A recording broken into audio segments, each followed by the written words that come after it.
नमस्कार मित्रांनो, माझं नाव शिवा आहे. मी एक दारुडा आहे. केवळ परमेश्वराची कृपा, अल्कोहोलिक्स अनॉनिमस या अलौकिक संघटनेची मला आजपर्यंत मिळालेली सक्रिय मदत, तुम्हा सर्वांच्या प्रार्थना, प्रेम व आशीर्वाद याच्याच बळावर आजचा दिवस आतापर्यंत दारूच्या पहिल्या घातक आणि विषारी घोटापासून दूर आहे. सुरक्षित आहे मित्रांनो, ठीक चाललेला आहे. एक दिवसाच्या हिशोबाने मी गेले 32 वर्ष 6 महिने आणि 8 दिवस दारूपासून दूर आहे. त्याच्यासाठी मी परमेश्वराचा अत्यंत आभारी आहे. तुमच्या सगळ्यांचा आभारी आहे, कारण परमेश्वराची कृपा झाली ती तुमच्या मार्फत माझ्यापर्यंत येऊन पोहोचली. हा काळ सांगण्यामागं माझी प्रौढी मिरवायची नव्हती, माझा अहंकार सुकवायचा नव्हता, मला शेखी बदारायची नव्हती. मला फक्त जे नवीन भाऊ जॉईन झालेले आहेत त्यांना मिळावी, त्यांना प्रोत्साहन मिळावं, त्यांना स्फूर्ती मिळावी. प्रक्रियेला सुरुवात झाली की प्रयत्न बाय डिफॉल्ट सुरू होतात आणि प्रयत्नांचा हा प्रोग्राम आहे, तो मला परमार्थापर्यंत पोहोचू शकतो. असं मी गेल्या 32 वर्षात अनेक आपल्या बांधवांच्या बाबतीत याची देही याची डोळा आजमावलेला आहे. आज मी सर्वप्रथम चंद्रपूर फेलोशिप समाधान ग्रुपने मला आज या विषयावर माझे अनुभव कथन करण्यासाठी संधी उपलब्ध करून दिली, त्याबद्दल मी त्यांचे आभार व्यक्त करीन. मी ह्या विषयावर बोलणारा, अधिकार वाणीने बोलणारा अधिकृत वक्ता नाही, I am not an authority speaker. पण गेल्या अनेक वर्षात मला माझ्या रिकव्हरीमध्ये ह्या स्लोगन्सचं काय योगदान होतं, त्यांचं काय महत्व मला पटलं आणि त्यांचा मी वापर कसा कसा केला हे मी माझ्या अनुभवातून सांगायचा प्रयत्न करणार आहे. अल्कोहोलिक्स अनॉनिमस मध्ये मी 13 मार्च 1988 रोजी आलो. ज्या दिवशी आलो त्यावेळेला शरीर संपदा घालवलेली होती, टीबी पेशंट सारखा क्रुश दिसत होतो, वजन 55 किलो होतं, कंबर 28 इंच होती, मानसिक स्तर पडलेला होता, मानसिक संतुलन घालून मी आलो होतो, कौटुंबिक स्वास्थ्य लयाला गेलं होतं, सामाजिक स्तर पडलेला होता, आर्थिक दिवाळखोरी झालेली होती आणि असं सगळं मिश्रण घेऊन एक अत्यंत हवालदिल अवस्थेत मी अल्कोहोलिक्स अनॉनिमसचा दरवाजा ठोठवला होता. त्यावेळेला मला स्वप्नातही वाटलं नव्हतं की मी आज ज्या संस्थेत चाललोय ती संस्था माझं संपूर्ण आयुष्य बदलून टाकणार आहे. किंबहुना दिवाळीच्या अंधाऱ्या रात्री अमावस्येच्या दिवशी सगळा आसमंत जसा असंख्य दिव्यांनी उजळून निघतो तसं माझं जीवन उजळून निघणार आहे. त्यावेळेला मला कोणी सांगितलं असतं मी त्याला वेड्यात काढलं असतं, पण काही अंशी माझ्या बाबतीत हे खरं ठरलं. कारण माझ्यासारखा नालायक, निर्लज्ज, नतद्रष्ट, नराधम माणूस ए मध्ये आल्यानंतर जेव्हा ह्या प्रोग्रामकडे बघायला लागतो, त्याच्यावर चालायचा कसोशीने प्रयत्न करतो, प्रामाणिकपणे प्रयत्न करतो, तेव्हा नक्कीच त्याचा प्रवास नरोत्तमापर्यंत होऊ शकतो. हे मी माझ्या अनुभवातून नक्की सांगायला मला आवडेल. कारण ए मध्ये मी ज्या दिवशी पहिल्या दिवशी आलो हा प्रोग्राम प्रार्थनेनी सुरू झाला. देवाची परिस्थिती मी बदलू शकत नाही. प्रार्थना मी म्हटली, बसलो, काहीतरी वेगळं इथं मला ऐकायला मिळेल ही उत्सुकता होतीच ऑलरेडी की मी कुठं आलोय, एक्झॅक्टली मला इथं काय कंट्रोलमध्ये प्यायला शिकवतील का, इथं डॉक्टर लोक असतील का, अनेक अशा कन्फ्यूज अवस्थेमध्ये, गोंधळलेले बिविल्डर्ड अवस्थेत मी इथं बसलेलो होतो आणि सहज आजूबाजूला माझी नजर गेली. मीटिंग चालू असताना ते एका ठिकाणी लिहिलेलं होतं फक्त आजचा दिवस, थिंक थिंक थिंक, विचार करा विचार करा विचार करा, सहज ते साध्य, easy does it, but for the grace of God, केवळ परमेश्वराची कृपा, असे अनेक स्लोगन्स होते तिकडे. मित्रांनो, मला काही त्यावेळेला कळलं नाही, त्याचा मी तेवढा विचारही केला नाही. कारण मला मुख्य म्हणजे असं मनापासून वाटत होतं की काहीतरी यक्षिणीची कांडी फिरावी आणि माझी दारू थांबावी.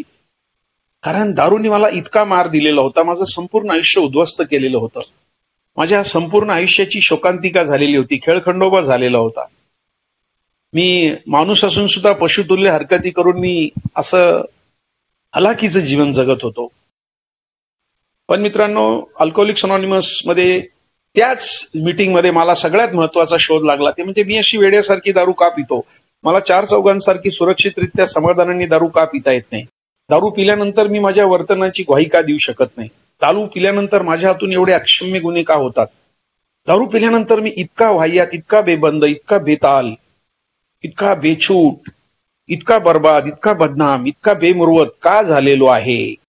एका वाक्यात उत्तर होतं की मला मद्यपाश नावाचा आजार झालाय, जो इतर आजारांसारखा नाहीये, इतर आजार एक तर शारीरिक असतात किंवा मानसिक असतात. मला झालेला जो आजार आहे तो शारीरिक आहे, मानसिक आहे. आणि त्याचा एक तिसरा महत्वाचा पैलू आहे, तो म्हणजे त्याला स्पिरिच्युअल मॅलेडी, एक आध्यात्मिक आजार सुद्धा म्हटलेला आहे.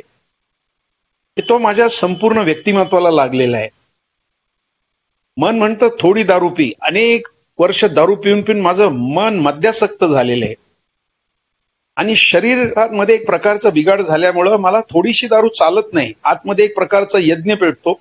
माझा दारूशी संपर्क आला की ती रासायनिक प्रक्रियेला सुरुवात होते आणि मला पुढची दारू कंपल्सरी टाईट होईपर्यंत प्यावीच लागते. 40,000 दारुड्यांवर उपचार केल्यानंतर विल्यम डी सिल्कवर्थचं असं म्हणणं आहे या रोगाबद्दल, obsession of a mind that compel us to drink and allergy of the body that condemn us to go mad or die. दारू पिण्याची ही ओढ इतकी भयानक आहे, इतकी विलक्षण आहे, इतकी मायावी आहे, इतकी अनाकलनीय आहे, इतकी रानटी आहे, इतकी क्रूर आहे की दारूचा विचार माझ्या मनामध्ये आला की मला त्यावेळेला ब्रह्मदेव सुद्धा थोपू शकला नसता. मला त्या फेसाळणाऱ्या द्रव्याबद्दल इतकं अविवेकीने आंधळं प्रेम आहे की मला दारू पिल्याशिवाय मी स्वस्थ बसूच शकत नाही. माझं जे मन आहे ते दारूच्या अवतीभोवती इतकं गुरफटलेलं आहे की मला माझ्या पत्नीपेक्षा दारूवर माझं जास्त प्रेम होतं. ती वेळ झाली की मी कासावीस होत असे. एखादा मासा जसा पाण्याच्या बाहेर आल्यावर तडफड करतो तसं माझ्या बाबतीत होत होतं.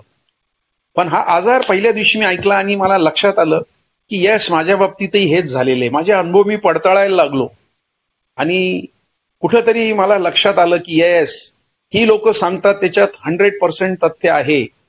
मी आता माझी अक्कल हुशारी क्लासरूमच्या बाहेर ठेवणार आहे. कारण मी इथं सुंदर वाक्य ऐकलं, your money, your power, your prestige, your intelligence, your background, they are not sufficient to overcome alcoholism. तुमचे पैसे, तुमचं ऐश्वर्य, तुमची बुद्धिमत्ता, तुमचे बॅकग्राऊंड, त्या सगळ्या गोष्टी मध्यवर काम करण्यास उपयुक्त नाहीत, उपयोगी नाहीत, त्या पुरेशा नाहीत. फक्त परमेश्वराची कृपा, only act of providence will remove it from us. फक्त परमेश्वराची कृपाच आम्हाला ती आमची वेडी वाकडे जी आमची मनं बिथरलेली आहेत दारूभोवती, ते आमचं वेडपण दूर करू शकेल. तर एवढं महत्वाचं वाक्य ऐकल्यावर ती उत्सुकता चाळायला लागली की येस, माझ्याही बाबतीत हे सगळं झालेलं आहे. आजार समजला का माहित नाही, पण आजाराचा बेस कळला की ही मी कधीही, सिद्धांत कळला, एकदा दारुड्या तो कायमचा दारुड्या. मी कधीही उर्वरित आयुष्यात सुख समाधानाने दारू पिऊ शकत नाही, मी दारू हाताळू शकत नाही. कारण दुधाचं दही झालेलं आहे, कैरीचं लोणचं झालेलं आहे, मुलगी भोवल्यावर चढली, आता ती कुमारिकाची सौभाग्यवती झालेली आहे, आता परतीचा प्रवास नाहीये. तसं माझ्या बाबतीत आहे. मी आता कधी जरी दारू, आणि मला 8 जूनचा जुन्या हेझल्डनचा थॉट सांगतो, एकदा दारुड्या तो कायमचा दारुड्या. आम्हाला नेहमी आमच्या बाबतीत वाईटातलं वाईट आलेलं आहे. आम्ही कधी न बरे होणारे लोक आहोत. We are never cured people. आणि आम्ही किती जरी वर्ष यामध्ये येत राहिलो तरी आम्हाला एक दिवसाच्या हिशोबाने फक्त हा आजार आम्ही नियंत्रणात ठेवू शकतो. आणि याला याच्या इतिहासात अपवाद नाही की माणूस एकदा दारुड्या झालाय आणि तो परत सुरक्षितरित्या सोशल ड्रिंकर किंवा प्लॅन ड्रिंकर झालेला आहे, असं नाही. तर मी येत गेलो, हा आजार हळूहळू समजायला लागला. याच्यावर मग माझ्या लक्षात आलं की मला आता सगळ्यात महत्वाचं आहे, मला रिकव्हरी करायला लागेल. कारण मद्यमुक्तता आणि सुधारणा किंवा मुक्तता याच्यात फरक आहे. मद्यमुक्तता म्हणजे मला फक्त दारूपासून मद्यमुक्त व्हायचंय, सोब्रायटी त्याला असं म्हटलेलं आहे. बिलडब्ल्यू विचारतो केम टू बिलीव्ह ह्या पुस्तकामध्ये की सोब्रायटी म्हणजे सर्व काही आहे का, जी तुम्हाला आध्यात्मिक जागृती झालेली आहे, ते एकमेव तुम्हाला मिळालेलं फळ आहे का? तो म्हणतो नाही, ते पहिलं फळ आहे. ती एकमेव वस्तू तुम्हाला बहाल केली आहे का मद्यमुक्त जीवन म्हणजे? Is sobriety all that we expect from our spiritual awakening? आम्हाला फक्त तेवढीच अपेक्षा आहे का की बस आता सोब्रायटी मिळाली म्हणजे सगळं झालं? तो म्हणतो नाही, ते सुरुवात आहे, इट्स अ मेअर बिगिनिंग. ते भगवंतानी तुझ्या पोतडीत टाकलेलं पहिलं दान आहे, ते पहिलं महत्वाचं फळ आहे. पण तुला जर का आणखी देणग्यांचा वर्षा व्हावा असं वाटत असेल तर तुझी ही आध्यात्मिक जागृती स्पष्ट व्हायला पाहिजे, वाढत जायला पाहिजे. आणि मग मित्रांनो, जेव्हा ह्या सगळ्या गोष्टी माझ्या मनावर बिंबवायला लागल्या तेव्हा अल्कोहोलिक्स अनॉनिमस मध्ये हे जे काय स्लोगन्स आहेत, स्लोगन्स ऑफ रिकव्हरी असं म्हटलेले. पण रिकव्हरी म्हणजे काय? रिकव्हरी म्हणजे माझ्या व्यक्तिमत्वात मला करत असलेला आमूलाग्र बदल आहे. आणि त्याचा पिरियड हा शेवटच्या श्वासापर्यंत आहे. असं नाहीये की मी आता आलो 4 वर्ष झाली हे सगळं केलं, शारीरिक रिकव्हरी मिळाली, आता मानसिक मिळाली, आता आर्थिक मिळाली, सामाजिक मिळाली, भौतिक मिळाली, आध्यात्मिक मिळाली, नैतिक मिळाली. नाही, ही प्रोसेस आहे. ही न संपणारी वाट आहे. मला फक्त चालत राहायचंय निश्चयानी आणि धैर्यानी. आणि मला परमेश्वराकडे कायम कृतज्ञता व्यक्त करायची की देवा तू मला अत्यंत योग्य ठिकाणी आणलेले आहेस. कारण माझ्यासारखा कृतज्ञ माणूस कृतज्ञता कशाशी खातात हे त्याला माहित नव्हतं. कृतज्ञता माझ्यापासून योजने दूर होती.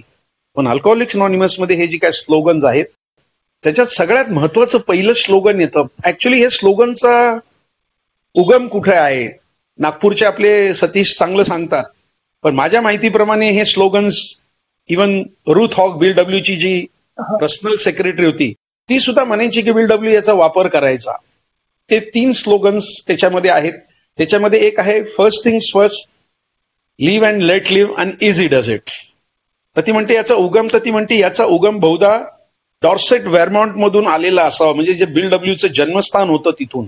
कारण ह्या स्लोगन्स मध्ये इव्हन पास इट ऑन ह्या पुस्तकामध्ये सुद्धा एका पानावर फक्त एक छोटंसं 4-5 ओळीचं फक्त त्याच्यामध्ये विवेचन आहे. आणि नंतर तर मग आता एवढी स्लोगन्स आहेत की लोक 400-400 स्लोगनचं मी व्हॉट्सअपवर एकदा बघितलं की पुस्तकातून बिग बुक मधून 12x12 मधून ह्याच्यातून एक छोटंसं वाक्य घेतात आणि ते स्लोगन म्हणून त्याचा वापर करतात. तर आपण जे मुख्य स्लोगन आहे आज त्याच्याबद्दल थोडंसं बघूयात. तर पहिलं जे स्लोगन आहे ते फर्स्ट थिंग्स फर्स्ट, म्हणजे प्रथम कार्य ते प्रथम कार्य. आपण जनरली याच्याबद्दलही आपलं थोडंसं संभ्रम असतो. प्रथम कार्य म्हणजे मला पहिल्यांदा कामाला जायला पाहिजे, प्रथम कार्य म्हणजे मला पहिल्यांदा घरचं बघायला पाहिजे, प्रथम कार्य म्हणजे माझ्या ज्या जबाबदाऱ्या आहेत त्या मला पहिल्यांदा निभवायला पाहिजेत. असं मी बऱ्याच लोकांकडून बऱ्याच मेंबरकडून ऐकताना बघितलेलं आहे. पण फर्स्ट थिंग्स फर्स्ट म्हणजे मला कायम कानी कपाळी जळीस्थळी काष्टी पाशानी एक गोष्ट बिंबून ठेवायची आहे की मद्य हा माझा नंबर 1 प्रॉब्लेम आहे. माझी नंबर 1 ची समस्या कुठली असेल तर ती आहे अल्कोहोल. त्यांनी इंग्लिशमध्ये सुंदर म्हणतो की मला alcohol is my number 1 enemy, number 1 problem. माझा 1 नंबरचा शत्रू कोण असेल तर तो मद्य आहे. कारण त्यांनी माझ्या संपूर्ण आयुष्याची राखरांगोळी केलेली आहे, त्यांनी माझं संपूर्ण आयुष्य उद्ध्वस्त केलेलं आहे. त्यामुळं त्या प्रॉब्लेम पेक्षा जर का मी माझ्या फ्रेंड्स, फॅमिलीज, माझे धंदा, माझा बाकीच्या सगळ्या गोष्टी यांना जर का माझ्या मनामध्ये त्याच्यावर अधिराज्य किंवा हवी करण्याचा जर का मी विचार केला तर मी अत्यंत डेंजरस अवस्थेत जाऊ शकतो.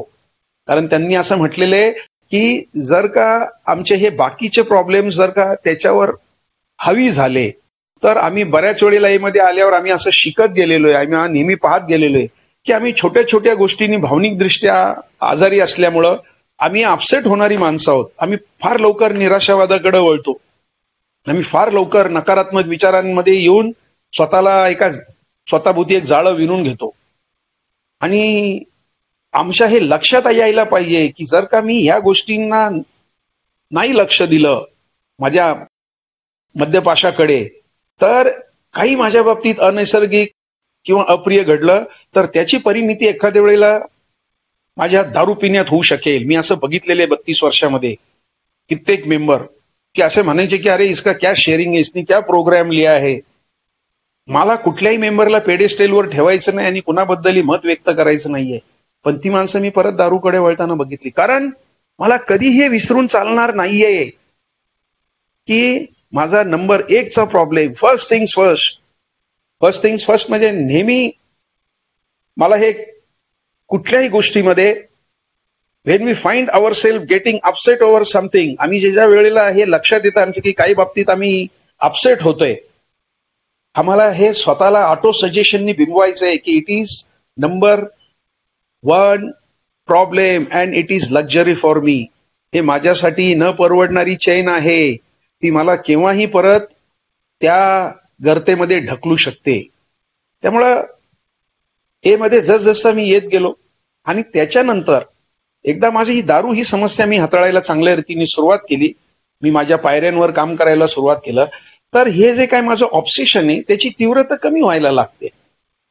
जे सुरुवातीला मी दारूसाठी असा वेडापिसा होत होतो ते नंतर ते ऑब्सेशन धुसर व्हायला लागलं. कारण आता ती पोकळी होती ती भरायला लागली मला शरीर संपदा चांगली मिळायला लागली, म्हणजे ती मला माझी तब्येत सुधारली, माझं मानसिक संतुलन बिघडलेलं होतं, घालवलेलं होतं ते परत यायला लागलं, माझा सामाजिक स्तर उंचवायला लागला, माझी आर्थिक परिस्थिती चांगली झाली, माझ्यामध्ये एक प्रकारचं भयावह न्यूनगंड जाऊन त्याची जागा आत्मविश्वासाने घेतली, मी आता समाजात वावरताना निर्भयपणे वागरायला लागलो. तर ह्या सगळ्या गोष्टी त्या फक्त पहिल्या ग्लासमध्ये आहेत. First drink that does the damage. माझ्यासाठी एक बाटली आउट करत नाही, माझ्यासाठी पहिला घोट आहे तो विषारी घोट आहे, तोच घातक आहे. एखादा माणूस रेल्वेचं फाटक क्रॉस करत असताना त्याला जर का ट्रेननी उडवलं तर ते इंजिननी उडवल्यानंतर त्याच्या अंगावरून किती डबे गेले याला काही राहणार नाहीये महत्व, कारण तो ऑलरेडी गेलेला आहे. तसं मला माझा बचाव करत असताना कायम लक्षात ठेवायचं आहे की दारूशी मी लढाई करू शकत नाही. मी तिच्याशी संघर्ष करताना माझं काय मला अपयश आलेलं आहे, मी असफल झालेलो आहे, त्यामुळे मी तिच्यापासून दूर जाणार आहे, मी तिच्याशी संघर्ष नाही करणार. मी दारासिंगशी लढाई करू शकलो असतो गनिमी काव्यांनी, पाठीमागून वार करून सुद्धा मी त्याला नामोहरम करायचा प्रयत्न केला असता. पण दारूसिंग हा जो काय प्रकार आहे तो अत्यंत प्रबळ आहे, तो कायम माझ्या छाताडावर बसलेला आहे, त्यांनी मला कायम अनेक अंगाने नामोहरम केलेलं आहे. त्यामुळं first things first, yes, alcohol is my number one problem. माझ्या जीवनातली सगळ्यात महत्वाची एक नंबरची समस्या कुठली असेल तर दॅट इज अल्कोहोल. कारण अल्कोहोलनी मला अनेक वेगळ्या वेगळ्या ठिकाणी ते जे रजिस्ट्रेशन्स आहेत ते मला दिलेले आहेत. मला जर का नॉनव्हेज खायचं असेल तर मला पहिल्यांदा दारू लागायची, मला कुणाशी आत्मविश्वासाने बोलायचं तर पहिली दारू लागायची, मला चांगली शय्यासोबत करायचं असेल तर वाटायचं अरे दारू पिलं की आहे एन्जॉईंग मोर, मला जास्त आनंद मिळतोय, माझा पुरुषार्थ गाजवण्यासाठी मला त्याच्यात संधी मिळते. त्या दारूच्या कुबड्या मी अनेक अंगानी वेगळ्या वेगळ्या ठिकाणी आणि वेगळ्या वेगळ्या प्रसंगात परिस्थितीनुसार वापरलेल्या आहेत. आता मी स्वतःला बजावतो की नाही, दारू शिवाय एक अत्यंत चांगलं लाईफ आहे, ज्याची अनुभूती मी गेले 32 वर्ष 6 महिने घेत आलेलो आहे. पण मग हे करत असताना मला फक्त माझ्यासाठीच चालवायचंय का सगळं हे, मला आता सगळं मिळालं नाही, मला हे तर मी समाजप्रिय माणूस आहे, मला समाजात उठबस करायची आहे, मला कुटुंबामध्ये माझ्या जबाबदाऱ्या आहेत, कुटुंबाचा मी एक घटक आहे, मी अल्कोहोलिक्स अनॉनिमस मध्ये माझा वावर होणार आहे ग्रुपमध्ये. त्यामुळं जसं मला माझ्या मतांचा आणि माझ्या भावनांचा जसं महत्व आहे, माझे जसे विचार मी दुसऱ्यांवर थोपवायचा प्रयत्न करतो, तसं मला त्याही बाबतीत स्वतःला समजवायचंय, बाबा रे, लिव्ह अँड लेट लिव्ह. तुला स्वतःलाही जगायचंय आणि तुला इतरांनाही जगायची संधी द्यायची. मग त्याच्यासाठी मला काय करायला लागेल? त्याच्यासाठी मला सगळ्यात महत्वाचं आहे की मला इतरांबरोबर जे आहे त्यांच्याबरोबर मला खूप सहिष्णुतेने आणि संयमाने वागायचंय. मला त्यांच्याबद्दल टीका टिप्पणी करायची नाहीये, कारण मी कायम लोकांच्या चुका शोधणारा माणूस आहे. फॉल्ट फाइंडिंग मेंटॅलिटी हा माझा एक नंबरचा स्वभाव दोष आहे की मी असं सांगतो की मी जेंटलमन आहे, माझ्यामध्ये कुठलाही वैगुण्य नाहीये. चुका लोक करतात आणि त्यांची शिक्षा मला भोगायला लागते. I am a gentleman. मी नेहमी म्हणायचं, to be born as a gentleman is an accident, but to die one is an achievement. Gentleman म्हणून जन्माला येणं हा कदाचित अपघात असू शकेल, पण जेंटलमॅन म्हणून मरणं ही माझ्या आयुष्याची ध्येयपूर्तता असेल. त्यामुळं हे जे दुसऱ्या नंबरचं स्लोगन आहे, लिव्ह अँड लेट लिव्ह, की मला दुसऱ्यांच्या भावनांची कदर करायची आहे, त्यांच्या मतांचा मला आदर करायचा आहे. त्यांनाही मतं असतात ही जाणीव ठेवायची आहे. ती मतं घरच्यांना असू शकतात, ती मतं ग्रुपच्या मेंबरना असू शकतो. ग्रुपमध्ये वावरताना मला कॉमन वेलफेअरला महत्व द्यायचंय, सामायिक हिताला. मी जर तिथं माझं चालवलं, मी जर का एकीमध्ये नाही राहिलो तर माझं मरण अटळ आहे, कारण एकी ही फार महत्वाची आहे. If you are not united we will die separately. आम्ही जर का एकत्र नाही राहिलो, ती आमची हृदयवाहिनी आहे, ती बंद होईल, तिचे ठोके बंद होतील. We will die separately. आम्ही वेगळ्या वेगळ्या ठिकाणी कोलमडणार आहोत, कोलॅप्स होणार आहोत आणि मृत्यूला सामोरं जाणार आहोत. त्यामुळे इथं मला हे स्लोगन फार महत्वाचं आहे की मला स्वतःही एक चांगलं मेंबर बनायचंय आणि दुसऱ्यांना सहकार्य करायचंय. कारण मला 24 वर्ष लागली आमचे नेते विश्वासू सेवक असतात हे समजायला. ब्लिडिंग डिकन, जे जखमी जो काही मुत्सद्दी आहे, आणि एल्डर स्टेटमेंट, फार वेळ लागला, कारण ग्रुपमध्ये तेवढं नव्हतं. मी थोडंसं वाचायचो, मी म्हणायचो आज मीटिंग घ्या, इकडे घ्या, बिझनेस मीटिंग जेव्हा होईल तेव्हा होईल. मी सांगेल वासरात लंगडी काय शानी. मला त्याचा एक स्वतःचा अहंकार होता. मला असं वाटायचं याच्यात सुंदर वाक्य आहे की we are not holier than thou. आम्हाला काय वाचा म्हणे एक स्वतःला समजवायचंय की आम्ही इतरांपेक्षा फार पवित्र आहोत असं आम्हाला नाही समजायचं. आम्हाला सगळं कळतं, इतरांना काही कळत नाही, हा विचार माझ्यापासून योजने दूर राहिला पाहिजे. We should be tolerant. आम्हाला सहिष्णुता, इतरांबरोबर सोशिकतेने वागायचंय. कारण असं जर आम्ही केलं तर आम्हीही आनंदाने जीवन जगू आणि इतरही जीवन चांगले जगू शकतील. आणि असं जर आम्ही नाही केलं तर it is also a luxury. परत ती आमच्यासाठी एक लक्झरी असणार आहे. आम्ही जर का इतरांबरोबर सहकार्य नाही केलं तर आम्हाला ती न परवडणारी चेन आहे. कारण आम्हाला असं वाटायचं की आम्हाला सगळ्या प्रश्नांची उत्तरं माहिती आहेत, त्यामुळे आम्ही लोकांबद्दल जजमेंट द्यायचो, हा असा तो तसा. टीका टिप्पणी त्याच्यामध्ये यायची, क्रिटिसिझम अँड गॉसिपिंग, इतरांबद्दल वायफळ बडबड, त्यांच्याबद्दल पास केलेले रिमार्क्स, त्यांना नेस्तनाबूत करायची एक मनामध्ये कुठंतरी असलेली लपलेली एक अनसीन एन्वी ज्याला म्हणू, अदृश्य स्वरूपातला मत्सर किंवा द्वेष. ह्या गोष्टी मला चौथ्या पायरीमध्ये समजल्या. अरे माझा खुनशी स्वभाव आहे, ती खुन्नस जर माझी वाढली तर त्याच्यात मला त्रास होणार आहे. पण ती खुन्नस जर ग्रुपमध्ये आली तर हळूहळू ग्रुपमध्ये वादविवाद पसरणार आहेत. ग्रुपचं जे शुद्धीकरण आहे, जे सात्विक वातावरण आहे, ते गढूळ होणार आहे. आणि त्याच्यामध्ये मला व्यक्तिगतरित्या शिक्षा काय असेल तर माझा मृत्यू आहे, आणि ग्रुपची शिक्षा तर ग्रुपचं विसर्जन आहे. मी बघितलेत 32 वर्षात 70 मेंबर असलेले ग्रुप आज नामशेष झालेले आहेत.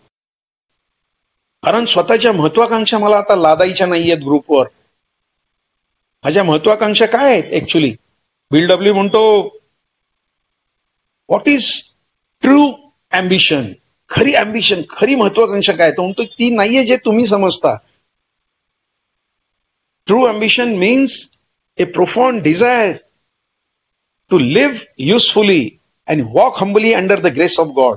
खरी महत्वाकांक्षा आमची काय पाहिजे की आम्हाला एक उपयुक्त जीवन स्वतःला जगता आलं पाहिजे आणि अत्यंत नम्रपणे परमेश्वराच्या कृपा छायेखाली त्याच्या मार्गदर्शनाने आमची वाटचाल व्हायला पाहिजे. नम्रतेने. येस, सगळ्यात महत्वाचं आहे. कारण हे म्हणजे ही काय एक अशी संस्था नाहीये जिथं आलो तुम्ही तुमचं रजिस्टर भरलं, तुम्ही फॉर्म भरला, तिथं फी भरली, तिथं तुम्हाला मेंबरशिप मिळाली, तुम्ही चुकीचा वागला की तुम्हाला काढून टाकलं, तुम्हाला पैसे नाही भरले की तुम्हाला दंड आकारला. असं काही नाहीये हे मध्ये. खऱ्या अर्थाने हे मध्ये लोकशाही आहे. जगातली लोक आज तोंडात बोटं घालून आपल्याकडं फार अभिमानाने बघतात की फक्त अशी संस्था आहे जिचं सगळं जे सारथ्य ते परमेश्वराकडे. बिल डब्ल्यूला एकदा विचारण्यात आलं होतं शेवटच्या काळात की तुझा मित्र आता बरोबर तुझा जो जोडीदार होता बॉब तो गेला 50 साली, आता तूही 70 आलेला आहेस, या संस्थेचं पुढं भवितव्य काय तुझ्या नंतर? तो म्हणला, खूप हसत त्यांनी उत्तर दिलं. तो म्हणला though it is functioning through human resources, जरी हिचं सगळं सूत्रसंचालन आपलं हिचं कार्यकलाप जो आहे तो मानवी प्रयत्नातून जर असेल, पण हिचं जे काय सूत्रसंचालन आहे ते वरून आहे. The higher control is from upstairs, म्हणजे वरून आहे. किती बघा चपखल उदाहरण दिलं त्यांनी आणि उत्तर. तसं आम्हाला कधी हे समजायचं नाही की मी म्हणजे ग्रुप आहे, महिने आएंगा तो ग्रुप बंद पडेगा. नाही, अल्कोहोलिक्स अनोनिमस माझ्याशिवाय खूप चांगली चालणार आहे, पण मी त्याच्याशिवाय माझा मृत्यू अटळ आहे. त्यामुळे लिव्ह अँड लेट लिव्ह, स्वतःही चांगलं जीवन जगा आणि इतरांनाही जगू द्या. त्यामुळे मी माझ्या जीवनामध्ये मित्रांनो ह्या गोष्टी करायला लागलो की अरे माझ्यामुळं ग्रुपमध्ये आता जर का एका प्रकारचे आम्ही अराजकाचे पुत्र आहोत, माझ्यामुळं जर का 4 लोकांची हेळसांड होत असेल, माझ्यामुळं त्यांना त्रास होत असेल, मला बघितलं की त्यांच्या कपाळावर आठ्या पडत असतील, तर माझ्या रिकव्हरीमध्ये काहीतरी प्रॉब्लेम आहे. कारण रिकव्हरी नुसती बोलून नाही चालणार. रिकव्हरी म्हणजे मला माझ्या व्यक्तिमत्वात आमूलाग्र बदल करायचा आहे. तो काय आहे? तो नखापासून केसापर्यंत तो मला समजतोय. तो मानसिक बदल करायचा आहे. कारण माझ्यामध्ये विध्वंसक, विकृत, ओंगळवाने, बुरसटले, घाणेरडे आणि असूयेने भरलेले विचार आहेत सगळे. माझं मन अत्यंत उंचकल आहे, संशयी आहे, बंडखोर आहे. माझं मन हे चंचल आहे. काही जरी माझ्या मनात विचार आला तर मी पटकन त्याची इम्पल्सिव्हनी कृती करतो. मला आता त्या मनाला नवीन शिकवण द्यायची. Most difficult part of a program is to reeducate your mind and change your attitude. मला माझ्या व्यक्तिमत्वात जो बदल घडवायचा तो पहिल्यांदा मनापासून आहे. कारण आजार मानसिक आहे. पहिल्यांदा मन मला सुदृढ करायचं आहे. कारण त्या मनाने मला जिकडं तिकडं सैरभैर केलेली आहे. माझ्या ज्या इच्छा आहेत त्या मनातून निर्माण होतात. Self will always run right. त्यामुळे त्या मन जे शत्रू होतो त्याला पहिल्यांदा मला नवीन शिकवण देऊन मित्र बनवायचं आहे. तेव्हा मी इतरांबरोबर चांगला वागणार आहे, दुसऱ्यांबरोबर चांगला विचार करणार आहे. दुसऱ्यांनाही भावना आहेत. माझ्या मिसेसला नुसतंच मी शय्या सोबतीन आहे असं समजायचो. 4 वर्षात मी तिला 4 युगांचं दुःख दिलं होतं. पण आता लक्षात येतं की नाही, ती होती म्हणून मी आहे. आज माझ्यापेक्षा ती जास्त काम करते. आज आमच्याकडे मोलकरीण नाहीये. फार मोठं घर आहे आमचं, प्रशस्त असा बंगला आहे. करते बिचारी सगळं. आम्ही आमच्या परीने, मी 69 वय, जेवढे मदत करता येईल तेवढं करतो. मग याचाच अर्थ की आज मला हे ज्ञान आलेलं आहे, जगा आणि जगू द्या म्हणजे काय. तर मला माझ्या ज्या इच्छा आहेत, आता त्या इच्छा आहेत त्यांच्यावर काम करायचंय. त्याच्यामध्ये जी खुन्नस आहे ती कमी करायची आहे. माझा जो सेक्स इन्स्टिंक्ट आहे, आणि मी इतर स्त्रियांबरोबर मला वागावं लागणार आहे समाजामध्ये, माझी जर का ती वखवकलेली आणि कामांध नजर जर का त्यांच्या सगळ्या अवयवावरून फिरायला लागली, तर मित्रांनो याचा प्रोग्राम माझ्यापासून खूप दूर आहे. मला आता माझ्या डोळ्यामध्ये तो भाव आणायचा आहे. मी सगळ्या स्त्रींकडे आईच्या नजरेने नाही बघू शकणार, कारण तेवढ्या मी अजून साधू संन्यासाच्या लेवलपर्यंत नाही पोहोचलेलो. पण मला प्रयत्न करायचा आहे. मी ताई म्हणलो होतो, मला ताईसारखं वागायचंय. आई म्हणलो तर आईसारखं. दारू पिण्याच्या अंमलाखाली माझ्याकडून असे अक्षम्य गुन्हे घडलेले आहेत की आरशात कधी कधी त्यांची आठवण झाली तर माझा थरकाप व्हायचा. पण मी ती इन्व्हेंटरी घेताना ते सगळं आलं. त्या खुनशीमुळे माझ्यामुळे झालेलं लोकांचं अतोनात हाल आणि त्यांचं झालेलं मी नुकसान, आयुष्यातून उठलेली लोक मी पाहिलेली आहेत माझ्यामुळं. मला आता ते परत रिपीट करायचं नाहीये. म्हणून हे स्लोगन आहे की बाबा रे, तू तुझं जीवन जग. पैसे कमवताना इतरांना ओरबडायशील किंवा त्यांना पायदळी तुडवशील असं तुझ्याकडून वर्तन होता कामा नये. तुला प्रतिष्ठा मिळण्यासाठी तू इतरांना खच्ची करशील तर तेही चुकीचं आहे. तुझ्या खुन्नसमुळे तुला अहंकार तुझा जर का सुखवायचा असेल तर तुझ्याकडून जे होणारे अक्षम्य गुन्हे आहेत त्याची शिक्षा तुला परमेश्वराकडून मिळणार आहे. मला आता माझ्या रिकव्हरी म्हणजे BLWचं खूप छान वाक्य आहे. Recovery has very less to do with your thinking, but it has much more to do with your action. तुमची जी काय सुधारणा जी आहे, जी काय तुमची मुक्तता आहे, तिचं तुमच्या विचारांशी कमी घेणं देणे, पण तिचं तुमच्या ऍक्शन्सशी जास्त घेणं देणे. तुम्ही उद्यापासून विचार केला मीटिंगला नाही जाणार, उद्यापासून विचार केला लोकांकडे माफी नाही मागणार, 12 स्टेपचं काम नाही करणार, चुका कबूल नाही करणार, मनाला येईल तसं वागणार, सगळ्या विधी निषेध आहे ते झुगारून देणार, कुणाचं नुकसान होणार. परत ते मूळ चक्र समोर येणार आहे. त्याची परिणिती कदाचित दारू पिण्यात होणार आहे. त्यामुळं मला माझ्या रिकव्हरीमध्ये action, ounce of practice is better than tons of preaching. मनभर बडबडण्यापेक्षा कणभर आचरण श्रेष्ठ आहे. म्हणून मित्रांनो, दुसरं स्लोगन मला खूप मदत करतं. आता आपण तिसऱ्या स्लोगनकडे वळू, इझी डज इट. आता इझी डज इट म्हणजे सहज साध्य करा. बऱ्याच वेळेला म्हणतात की इझी डज इट मध्ये काय. मित्रांनो, याचा खरा अर्थ असा आहे की आम्ही प्रत्येक गोष्ट जी केलेली आहे ती टोकाची केलेली आहे. आम्ही खाईन तुपाशी नाही तर राहीन उपाशी, अशी आमची ॲटिट्यूड आहे. आणि जे काय करतो alcoholic, always do everything to excess. टोकाचं करेल जे काय करेल. कारण आम्ही जे काय दारू प्यालोय ती सुद्धा हौदानी प्यालेली. मी गांजा ओढला तो पोत्याने ओढला, चरस ओढला तो तोळ्याने ओढल्या, चणे फुटाण्यासारख्या मेंढरिंग विलियमच्या गोळ्या खाल्ल्या, अवैध स्त्री संग केला तर आठवणार नाही एवढ्या स्त्रियांची दारूच्या अंमलाखाली. पोटात मित्रांनो अन्न नसेल तर चालेल, पण शय्या सोबतीसाठी मला ते भान राहिलं नाही. जे केलं ते टोकाचं केलं. आम्ही काळजी केली ती सुद्धा टोकाची काळजी केली. आम्ही कुणावर खुन्नस केली तर ती सुद्धा खुन्नस टोकाची केली. आम्ही आमच्यावर सुद्धा अत्याचार केले, ते सुद्धा भावनिकरित्या, मानसिकरित्या, शारीरिकदृष्ट्या. ही बास एक एक बाटली, अरे 70 सीसी दारू प्यायला पाहिजे अल्कोहोल, जर का तुम्हाला खऱ्या अर्थाने असं डॉक्टरी मत आहे. 70 सीसी औषधासारखे अल्कोहोल सुद्धा एक प्रकारचं सबस्टन आहे. पण आम्हाला आमची ही तृप्ती कधी झालीच नाही. फार उलट्या होईपर्यंत, गटारात लोळेपर्यंत, अत्यंत आमची मानसिकता रोगट रक्तबंबाळ होईपर्यंत आम्ही आमच्यावर अत्याचार केलेले आहे. त्यामुळे आम्हाला मॉडरेट राहता येत नाही. जे काय आम्ही करतो ते टोकाचं करतो. मग आम्ही जेव्हा ए मध्ये येतो, आम्ही हे शिकतो की येस, आपल्याला हे कधीही जमू शकलेलं नाही. आणि आता आपल्याकडे किती वेळ वाचलेला आहे माहित नाहीये. मला ज्यांनी मेसेज दिला, पुढच्या महिन्यात 27 ऑक्टोबरला त्याला 33 वर्ष होतील, तो विलास आज बिर्ला हॉस्पिटलमध्ये मित्रांनो कोविड आहे. मला 4 दिवसापूर्वी त्याचा फोन आला की शिवा असं असं झालं. म्हटलं बाबा रे, तुझ्यामुळे माझं संपूर्ण आयुष्य बदललेलं आहे. त्याचे माझे बऱ्याच वेळेला त्याला नंतर लाईफला थोडं हे झालं, तेव्हा माझ्याबद्दल त्याच्या मनामध्ये कटुता कायम राहिली की आपल्या मागून आला, आपण ह्याला मेसेज दिला, हा पुढे गेला, त्याचं घर झालं, हे झालं, ते झालं, याला प्रसिद्धी मिळाली, ए मध्ये गाड्या झाल्या, हे झालं. त्याला पण त्यांनी परवा फोन केला, म्हटलं विलास मी तुझ्यासाठी नक्की प्रार्थना करेन. आणि काल रात्री ग्रुपवर एक मेसेज झळकला की त्याला आता व्हेंटिलेटरवर तो आहे, आयसीयू मध्ये. मित्रांनो, मनापासून प्रार्थना केली त्याच्यासाठी. कारण स्वतःसाठी जगलास तर मेलास, दुसऱ्यासाठी जगलास तर जगलास. अल्कोहोलिक्स अनॉनिमसनी मला शिकवलेले.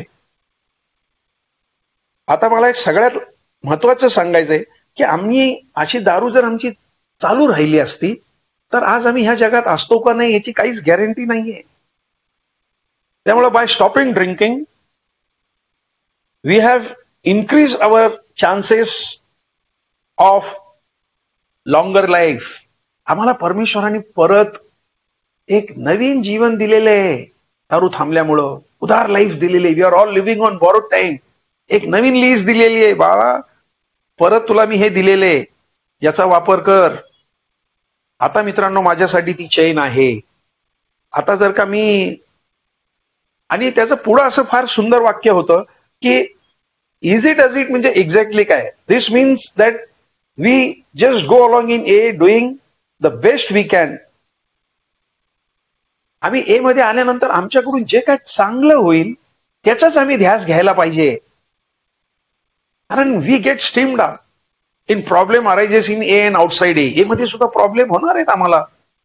आम्हाला समस्यांना सामोरं जायचंय. आम्ही माणसंच आहोत. ए मध्ये काही देवांची वस्ती नाहीये. तिथेही महत्वाकांक्षी लोक आहेत. तिथेही पॉवर ड्रिव्हन लोक आहेत ज्यांना सत्तेचं वेड आहे. तिथेही आत्मगौरवाने भरलेली लोक आहेत. तिथेही पैशाचा पाठ पुरावा लागणारी लोक आहेत. तिथेही नेतृत्वासाठी झटलेले आणि हापापलेली लोक आहेत. हे सगळ्यांचं मिश्रण अल्कोहोलिक्स अनॉनिमस मध्ये आहे आणि बाहेरच्या जगात आहे. राष्ट्रपतीची इलेक्शन आपल्यासाठी नाहीये, ती तिकडे होते. पण कॉर्पोरेशनची इलेक्शन आहे, ग्रामपंचायतीची आहे. माझी जी काय अपुरी राहिलेली स्वप्न आहे ती ह्या 5 ठिकाणी मला त्रास देतात. माझा आत्मगौरव, माझ्या महत्वाकांक्षा, सत्तेचा वेळ, पैसा आणि नेतृत्व.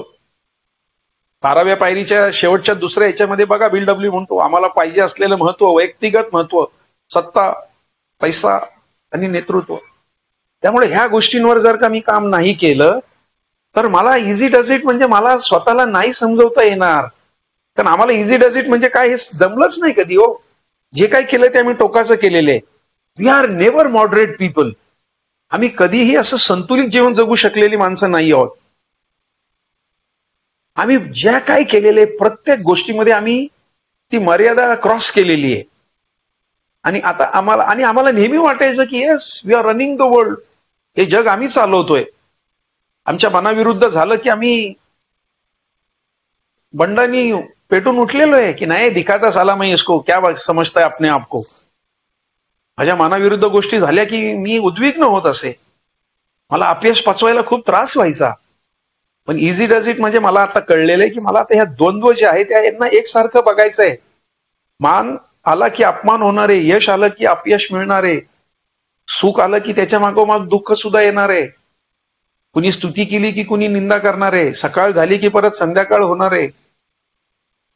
काही पवित्र माझ्या बाबतीत झालं की काही अपवित्र सुद्धा मला समोर दिसणार आहे. नीतिमत्तेने वागलो की अनितीने वागणारी लोक समोर येणार आहेत. मला हे जे द्वंद्व आहे, मला मित्र भेटला की शत्रू सुद्धा भेटणार आहे. त्यामुळे मला ह्या दोन्हीच्या ह्याच्यामध्ये मला समतोल साधायचा आहे. त्यामुळं मला इझी डज इट, मला हे कोण शिकवणार आहे? Only power greater than our self will help us to learn how to be relaxed and take it easy. आमच्यापेक्षा एक जी महान शक्ती आहे, उच्च शक्ती आहे, तीच आता आम्हाला ते ज्ञान उपलब्ध करून देणार आहे की मला आता कसं सहज साध्य करायचंय. आता मला कुठल्याही गोष्टीचा बाऊ करायचा नाहीये. क्या यार मेरा नसीब ऐसा आहे. मला आता कंप्लेनिंग नेचर नाही ठेवायचं, क्रिबिंग रडारडीचा माझा स्वभाव आता नाही ठेवायचा. परमेश्वरा, तू मला एवढं भरभरून दिलेलं आहेस, देणारेचे हात हजार, दुबळी माझी झोडी. तू मला एक उपयुक्त जीवन जगण्यासाठी एक संधी दिलेली आहे. मी तर खरं दारू पीत पीत मारायला पाहिजे होतं. माझे 5 ऍक्सिडेंट झाले होते. वेश्यागमन केल्यामुळं वेगळे वेगळे आजार झाले होते. ते वेदना आजही माझ्या लक्षात आहेत. ते विसरलेलो नाहीये मी, पण आज ते माझे ऍसेट आहेत. कुठलीही गोष्ट जर का मी टेम्प्ट झालो किंवा परत मी त्या लोभाकडे वळलो, तो मोह जर का मी नाही टाळला, तर मी परत खड्ड्यात पळणार आहे. मला स्वतःला सांगायचंय, बाबा रे, तुला असं संतुलित लाईफ नाही जगता आलं. तुझा अनुभव काय तुला ओरडून ओरडून सांगतात.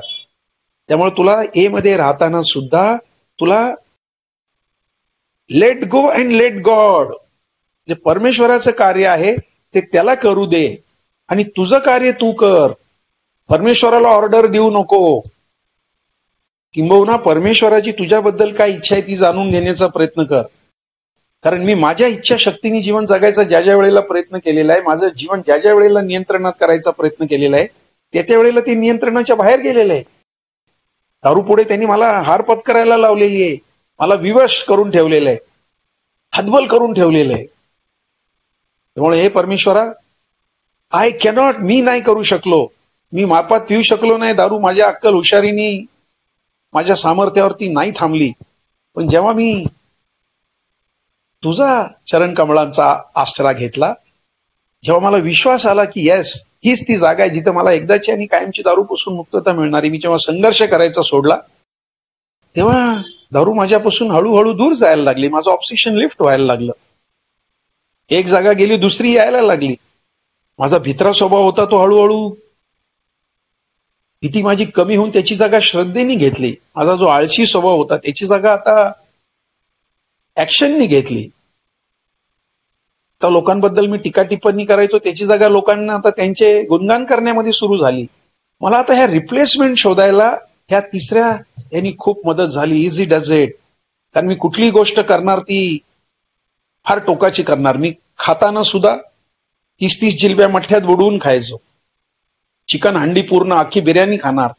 3-3, 4-4 लोकांचं जेवायचो. कारण माझा आहार तसा होता. 4-4 भाकरी ज्वारीच्या मी खाल्लेल्या मला आठवतंय. आजही माझा आहार चांगला आहे 69 वयाला. पण आज मला माहिती 2 घास भुकी तर नेहमी सुखी. युक्त आहार विहार असतं, युक्त कर्मसु चेतसा. आज मला खाण्यासाठी नाही जगायचं, तर मला चांगलं जीवन जगण्यासाठी माझा आहार आणि विहार युक्त ठेवायचा आहे. इझी डज इटच्या ह्यानी माझ्या जीवनामध्ये जे काय मी संभ्रमाचं जाळं विणायचो, संशयाचं, ते बऱ्यापैकी कमी कमी व्हायला लागलं. ते स्लोगन्स नंतर आता अल्कोहोलिक्स अनॉनिमस मध्ये जे काय नेहमी ऐकायला मिळतात ते स्लोगन, नवीन आल्यांसाठी पहिल्यांदा सांगतात हॉल्टचा प्रोग्राम, हंगर, अँगर, लोनलीनेस अँड टायर्डनेस. उपाशीपोटी राहू नका, कारण जनरली टेंडन्सी अशी आहे, एक 4 पेग पिऊंगा और फिर जबरदस्त खाना खाऊंगा. नाही, थोडं थोडं थोडं थोडं थोडं मला पोट भरलेलं पाहिजे. राग हा माझा 1 नंबरचा शत्रू आहे. आणि बिल डब्ल्यू सांगतो 57व्या पानात, इट इज नंबर 1. आमचा 1 नंबरचा तो गुन्हेगार आहे. आमची खुनशी चीड जी आहे, इट इज नंबर 1 ऑफेंडर. त्यामुळे त्याच्यावर मला काम करायचं आहे. राग म्हणजे काढला आणि फेकला सोंगटीसारखा असं नाही होणार. ती एक नैसर्गिक क्रिया आहे, तो एक स्वभावदोष आहे. कारण तो जन्मताच काम, क्रोध, लोभ, मद, मोह, मत्सर हे षडरिपू प्रत्येकामध्ये देवानी दिलेले आहेत कमी अधिक प्रमाणात. पण माझं जे आहे ते फार जास्त आहे. त्यामुळं त्याला संयमित करायचं असेल तर मला माझ्या अपेक्षा कमी ठेवायला पाहिजेत. अपेक्षा कमी ठेवायच्या म्हणजे देरे हरी खाटल्यावरी असं नाहीये. मला विकास माझा करायचा आहे, माझा आत्मविकास करायचा आहे, मनोविकास करायचा आहे. येस, शरीर माझी तब्येत चांगली राहिली पाहिजे, तर त्याच्यामध्ये एक चांगलं मन राहणार आहे. नाही तर अशा कोरोना बघतो लोक हवालदिल झालेले आहेत, कामधंदे लोकांचे बंद झालेले आहेत. पण BLWनी सांगितलेले आमचे जे काही प्रॉमिसेस दिलेले आहेत 12व्या याच्यामध्ये त्यांनी 11व्या याच्यात लिहिलेलं आहे की उद्या एखादा वादळाचा तडाखा बसू शकतो, मला एखादं असाध्य आजार पण येऊ शकतं. उद्या मी डॉक्टरकडे गेलो त्यांनी सांगितलं कॅन्सर डिटेक्ट झालाय, तर मी नाही म्हणणार इझी डज इट. माझी मानसिकता बिघडणार आहे. पण मी जर का प्रोग्राम घेतला असेल तर मी म्हणेल देवा इतकी वर्ष तू बोनस लाईफ दिलेली आहेस. आता मला 2014ला बीपी शूट झालं माझं, 2012ला गोळी घ्यायला लागते 12 पासून. 2014ला शुगर डिटेक्ट झाली, पण ती कायम कंट्रोलमध्ये. मला माहिती त्याच्यासाठी मला चांगला व्यायाम करायचा आहे. गेले अनेक वर्ष करतो मी. नाही खात मी गोड, मला माहिती माझ्यासाठी विष येते. याचा अर्थ एकदम नाही, एखादा गुलाबजाम आजही खातो मी आनंदाने. पण आता माझ्या लक्षात आलेले आहे की माझ्यासाठी काय योग्य आहे आणि काय अयोग्य आहे. हे द्वंद्व आता पहिल्यासारखं नाहीये. मला कुठं नाही म्हणायचंय, कुठं येस म्हणायचंय, कुठं नो म्हणायचंय, याचं आता ज्ञान अल्कोहोलिक्स अनॉनिमसनी मला दिलेलं आहे. आता पुढचं महत्वाचं स्लोगन आहे but for the grace of God, केवळ परमेश्वराची कृपा. There go I. याच्यात त्यांनी असं त्याचं म्हणणं आहे की once we accept the program humbly, एकदा हा प्रोग्राम आम्ही मनापासून स्वीकारला तर आमची जी काय प्रगती झालेली आहे त्याचं सगळं क्रेडिट आम्ही आमच्याकडे घेत नाही. We do not take all the credit to our self. नाही, हे जे क्रेडिट आहे ते आम्ही परमेश्वराला देतो. बाबा रे, हे तुझ्यामुळं झालेले. 12वं प्रॉमिस आम्हाला हे सांगतं की उत्स्फूर्तपणे आम्हाला असं ज्ञान होईल की जे आम्ही आमच्यासाठी करू शकत नव्हतो ते ईश्वर आमच्यासाठी करत आहे. Yes, but for the grace of God याचा खरा अर्थ आहे देअर गो आहे. आमच्या बरोबरचे आज अनेक लोक ह्या जगामध्ये नाहीयेत. ते आज या लोकांची यात्रा संपून आज ते आपापल्या स्थानाला गेलेले आहेत. आमच्याकडं किती वेळ आहे आम्हाला माहित नाही. त्यामुळे मला कायम जी लोक आजही दारूमध्ये ते गटांगळ्या खात आहे, ज्यांना अजूनही दारू थांबवता येत नाहीये, मला स्वतःला हे बिंबवायचंय की देवा तुझी किती आमच्यावर निस्सीम कृपा आहे, कॉजलेस मर्सी आहे, अहेतू की तू आमच्यावर कृपा केलेली आहेस. की एवढं सगळं होऊन सुद्धा in spite of our failure, mistake and setbacks we are alive. आमच्या हातून आम्ही एवढा उच्छाद मांडला होता, एवढी उपेक्षा आमच्या वाट्याला आली, एवढे अपमान आम्हाला सहन करायला लागले, एवढे लोकांच्या तिरस्करणीय नजरा आम्हाला घायाळ करत होत्या, त्यांचे शियाशाप आम्ही झेललेले आहेत, एवढे त्यांनी आम्हाला कर्ज दिलेले, तळतळाट आमच्या बाबतीत की ही लोक जन्मताच मरत का नाहीत असे दारुडे. एवढं सगळं होऊन सुद्धा एवढं अपयश आलेलं असताना वाट्याला, एवढं द्वंद्व, एवढं वैफल्य आम्हाला टोकाचं आलेलं असताना सुद्धा तू आम्हाला जिवंत ठेवलेस, हेही नसे थोडके. बट फॉर द केवळ परमेश्वराची कृपा तू मला सगळे इंद्रिय माझी शाबूत ठेवून मला मध्ये आणलेले आहेस. नाही तर खरं तर मला लिव्हर सुजून माझा मध्ये एक मी मेंबर पाहिलं होतं, त्याचं स्वतःचं विमान होतं. मुख्यमंत्र्यांचा जो पीए होता, कन्नमवार मुख्यमंत्री होते महाराष्ट्राचे, त्यांचा जो हे होता पर्सनल सेक्रेटरी, त्याची बहीण ह्या मेंबरची बायको होती. त्याच्याकडे 2 मर्सिडीज बेन्झ गाड्या होत्या आणि तो असा त्यावेळेला इतका देखणं होता, तो अशा भारी भारी तो सेंट मारून यायचा, असा सुवास यायचा, पण फिनेलचा वास तोंडाचा लपायचा नाही, तो पिऊन यायचा. आणि तो म्हणताना म्हणायचा I was sitting down with Nani Palkhivala, Soli सोरायच्या मोठी मोठी नावं घ्यायचा, ताज कॉन्टिनेंटल आणि ओबेराय शेरेटन शिवाय तो बोलायचा नाही. आणि खरंच त्याची ती ब्लॅक आणि मरून मर्सिडीज माझ्या अजून आठवत आहेत. त्या आपटेच्या तो मिटिंगला यायचा, असा स्कार्फ बीप घातलेला इंग्लिश हिरो दिसायचा. मित्रांनो, काळाच्या ओघात नाही जमलं, दारू पीत राहिला, त्याचे कॉन्ट्रॅक्ट फेल झाले, टेंडर लोकांनी त्याला भिकेला लावलं. येस, दारू मित्रांनो हे असा कधीही फरक करत नाही की हा मर्सिडीज वाला आहे, हा बैलगाडीवाला आहे, हा स्कूटर चालवतो, नाही. एकदा आमची आतली रचना बदलली, एकदा आम्ही दारुडे झालो की मग आता आम्हाला त्याच्या वाटेला जायचं नाहीये. म्हणून जी लोक आज दारूच्या ह्याच्यात आहेत, मला त्यांचा बद्दल विकृत आनंद नाही घ्यायचा. कुणी स्लिप झालं तर त्याच्याबद्दल वावड्या नाही उठवायच्या, त्याच्याबद्दल अफवा नाही पसरवायच्या, त्याच्याबद्दल जजमेंट नाही द्यायचा. हमको मालूम था बहुत अहंकार करणे का, खूप आगावपणा करायचा, बघा कसा पडला. नाही, मी माझं पुण्य कमी करतोय असं बोलून मला त्याच्याबद्दल प्रार्थना करायची आहे की देवा, कारण ती मला सांगितलेली आहे 4थ्या पायरीमध्ये, जेव्हा मी खुन्नसमध्ये हे केलेलं की देवा माझ्यापेक्षा त्यांना जास्त मिळू दे आता, कारण मी आतापर्यंत माझ्यासाठी स्वतःसाठीच विचार केलेला, आता नाही. आता स्वतःसाठी जगलास तर मेलास, दुसऱ्यासाठी जगलास तर जगलास. मित्रांनो, स्लोगन मला हे दैनंदिन जीवनात वापरायचे आहेत. असं नाही की ते फळ्यावर आहे, थिंक थिंक थिंक, विचार करा विचार करा. नाही, विचार करा म्हणजे मला विचार करायचा आहे, तो पॉझिटिव्ह विचार करायचा आहे, नकारात्मक नाही. तो मला स्टिंकिंग थिंकिंग नाही. नुसतं तोंडाला दारूचा वास येत नाही, पण विचारांना जर का घाणेरडाने दुर्गंध येत असेल व्यक्तिमत्वाला आणि माझ्या वागणुकीला, तर मला त्याच्यात बदल करायचा आहे. आणि तो ह्या 12 पायऱ्यांच्या माध्यमाने शक्य आहे. कारण अविश्वसनीय आणि असंभवनीय वाटणाऱ्या माझ्या बाबतीत त्या गोष्टी घडत गेल्या. आर्थिक जीवनमान सुधारलं. मानसिक दृष्ट्या जो मी कायम भीतीने ग्रासलेलो असायचो, स्वतःच्या सावलीला घाबरायचो, एक अनामिक भीतीने कायम थिजून गेलेलो असायचो, आज नाही. आज म्हणतो देवा, सगळं तुझंच तर हे कार्य चाललेलं आहे. I am not the doer, मी करता नाहीये, तू करतायस. माझ्या गाडीचं आता सारथ्य तुझ्याकडे आहे, मी तुझ्या चरण कमळांची आहे. आता मी तुझा सेवक आहे आणि तू माझा मालक आहे. मित्रांनो, विचारात जसा जसा बदल होईल, नजर बदलो नजारे बदलेंगे, सोच बदलो सितारे बदलेंगे. मी जसा जसा माझा विचार बदलत जाईन तस तशी माझ्यामधली जी रिकव्हरी आहे ती मित्रांनो हळूहळू हळूहळू जसं सोनं तापत तापत तापत पुढं पुढं येताना शुद्धता प्राप्त करतं आणि दिव्यातून त्याला जायला लागतं, तसं मित्रांनो मला आता माझ्यावर संस्कार घडवायचे. दुधामध्येच तूप लपलेलं आहे, मला ऍक्शन करायला लागेल. दुधाला पहिल्यांदा थोडंसं गरम करून त्याला विरजण घालायला लागेल दह्याचं, त्याच्यात दह्याचं रूपांतर होईल, त्याला घुसळल्यानंतर लोणी होणार आहे आणि लोणी झालं की त्याला कडवल्यानंतर शुद्ध तूप आम्हाला मिळणार आहे. तसं आमच्यामध्ये लाकडातच अग्नी लपलेला आहे, आमच्यातच या सगळ्या गोष्टी आहेत. फक्त आता मला त्याचा शोध घ्यायचा आहे. ती इन्व्हेंटरी मला अत्यंत मनापासून घ्यायची आहे.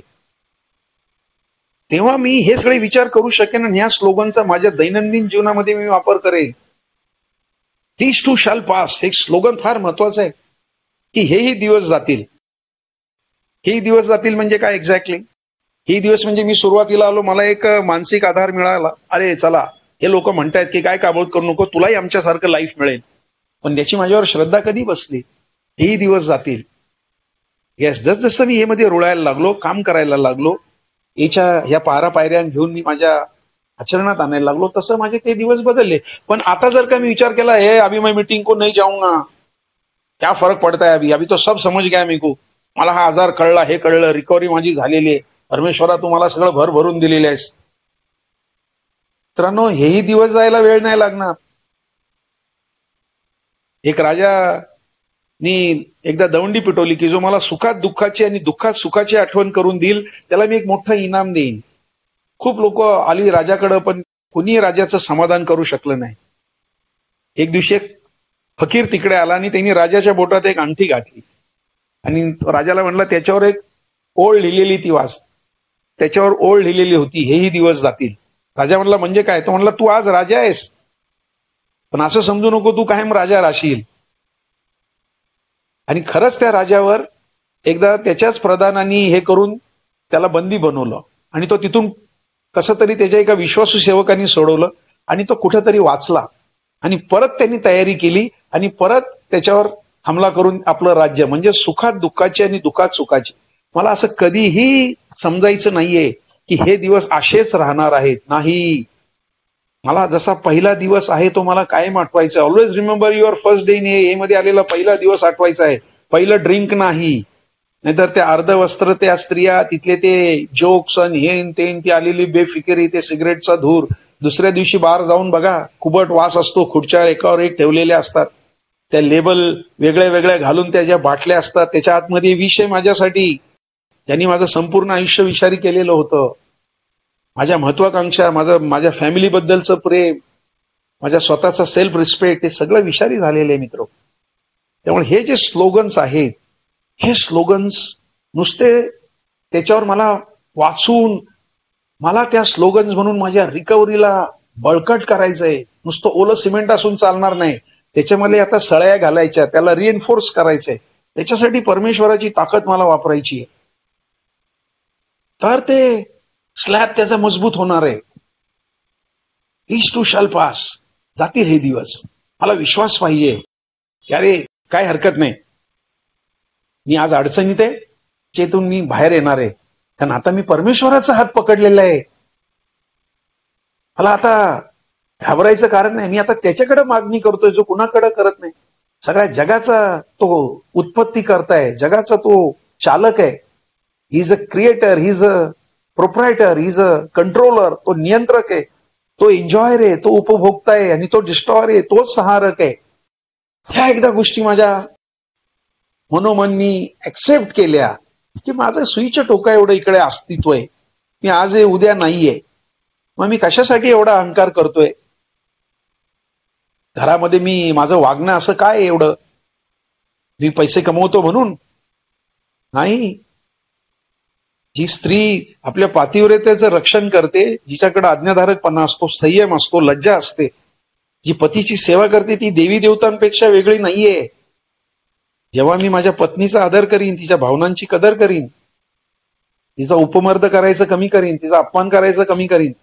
मित्रांनो, माझा स्वतःचा अनुभव असा आहे की त्याच्यानंतर खऱ्या अर्थाने प्रगतीला सुरुवात होते. पण आतापर्यंत मी माझंच करत होतो.